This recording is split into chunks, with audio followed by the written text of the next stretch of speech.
C'est important, c'est que c'est un pont qui, bien sûr, répond de manière fonctionnelle à un besoin qui était demandé de faire passer le tram et également de faire passer les circulations douces, vélos et piétons et autres trottinettes, rollers, etc.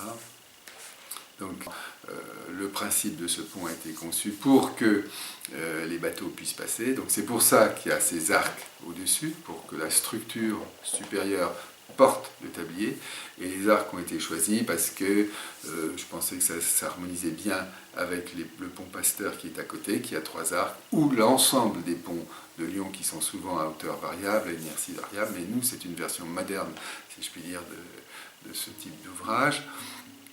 Une portée de 150 mètres, mais en fait, qui se caractérise par un appui sur la pile P2 et un encastrement sur la pile P1, c'est-à-dire que les arcs passent en dessous du tablier et après rejaillissent.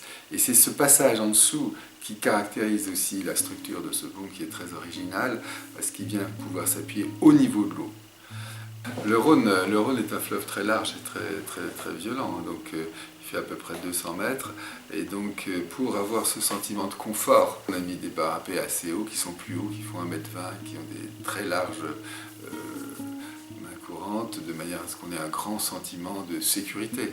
Et ce grand sentiment de sécurité, justement, est offert par ces parapets qui donnent cette impression, effectivement, d'être un petit peu comme sur un bateau, un navire, sur, cette fois-ci, le Rhône, parce qu'on voit des deux côtés. Le Rhône, on voit du côté amont et du côté aval, donc on est effectivement sur l'eau et on se sent bien précisément parce que on n'a pas d'inquiétude, on n'a pas le vertige, on n'a pas des sentiments comme ça.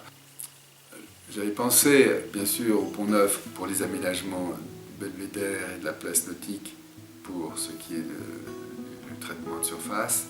Quand je rentrais du chantier de Lyon, le soir, je rentrais à la maison et en passant sur le Pont-Neuf, je vérifiais par exemple un certain nombre de choses. Par exemple, la largeur du parapet la largeur de la corniche au Pont-Neuf. Pourquoi est-ce qu'au Pont-Neuf, on n'a pas le vertige, on a ce bon sentiment d'être sur un pont, hein? C'est parce qu'on ne voit pas l'eau immédiatement.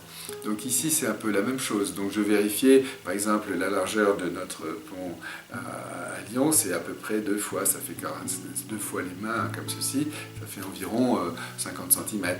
La largeur des trottoirs sur le Pont-Neuf, c'est 4,50 m. La largeur des circulations douces à Lyon, c'est 5 mètres. Donc voilà, ce sont ces éléments-là que je voyais l'assise, comment on s'assied, comment les gens s'assoient sur les petits bancs. Donc on est dans des éléments de comparaison. Et on n'a pas non plus l'impression que c'est un très grand pont, même si en totalité il fait 260 mètres de longueur.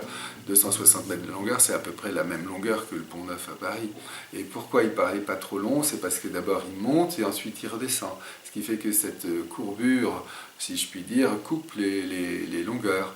Et qu'au milieu, nous avons mis une grande place de 66 mètres de long, sur laquelle c'est une place qui non seulement est une promenade, mais c'est une place où on peut stationner avec des bancs, des sortes de transatlantiques, où on peut prendre le soleil, où on peut s'allonger. Et donc, c'est pas qu'un lien entre deux berges du Rhône, c'est aussi un lieu de stationnement, un lieu pour jouir de bonheur de voir cette magnifique vue sur le Rhône et sur Lyon, sur Fourvière, sur les collines alentours.